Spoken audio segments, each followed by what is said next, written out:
All right. I know what a lot of you are thinking. Tyson looks a lot different than I remember.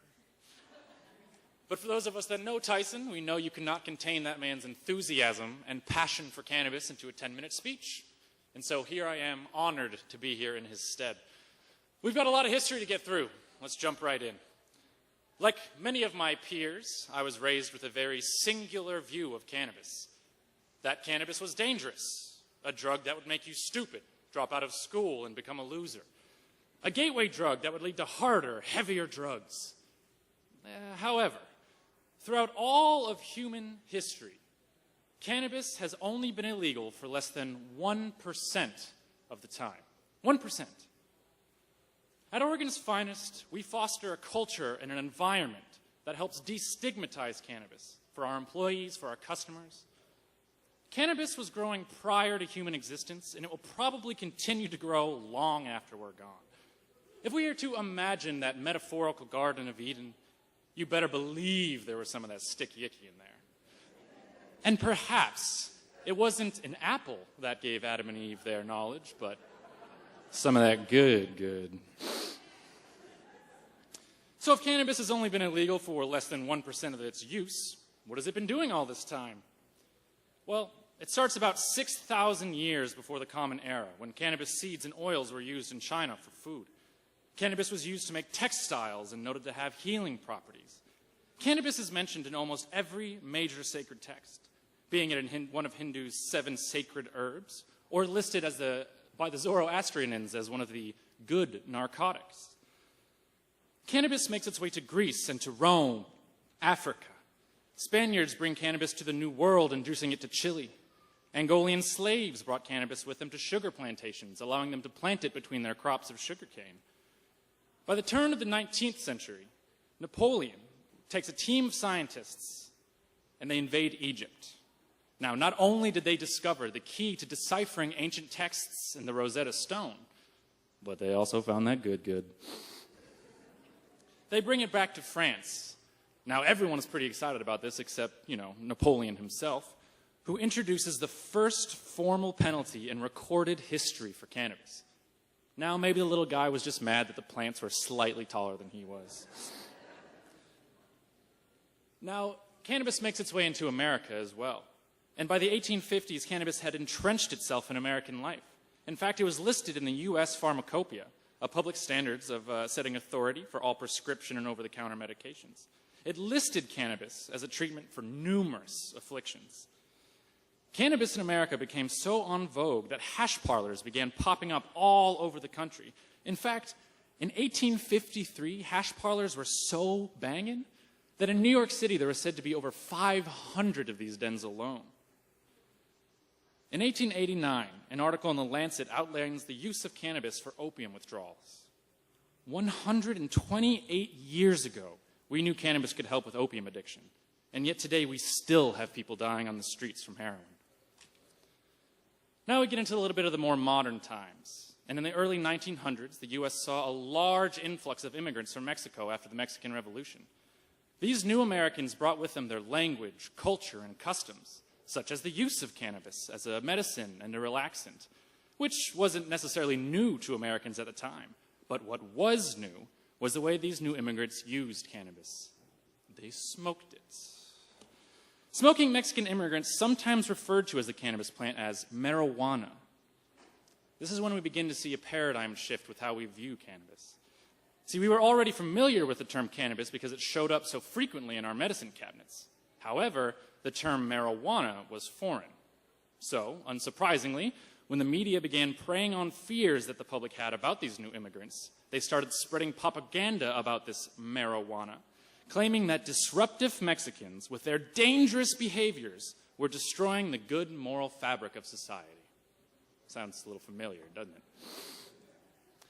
In 1914, the Harrison Act in the U.S. defined the use of marijuana as a crime.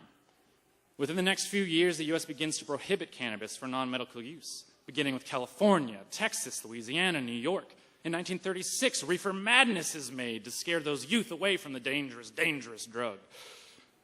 Despite this, however, during World War II, imports of hemp and other materials crucial for producing marine cordage, parachutes, and other military necessities became scarce. In response, the U.S. Department of Agriculture launched a Hemp for Victory program.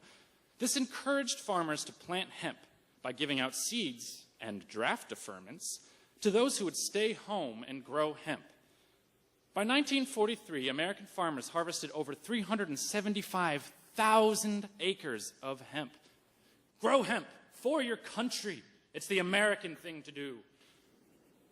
Despite this, in the 1950s, some of the most detrimental pieces of legislation, the Boggs Act and the Narcotics Control Act, established mandatory minimum sentences for drug-related crimes, including marijuana.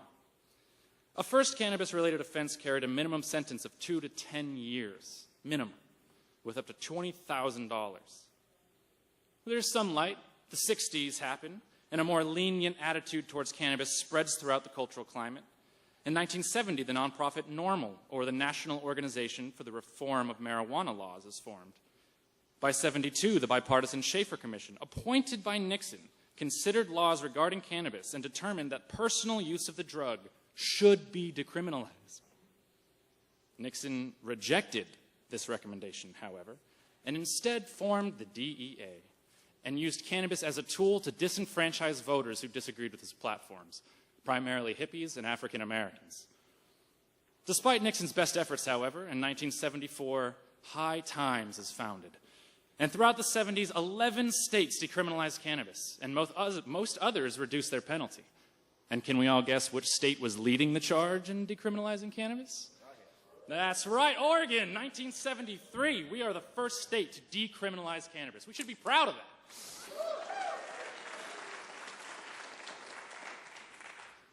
The 80s brought with us the advent of the internet.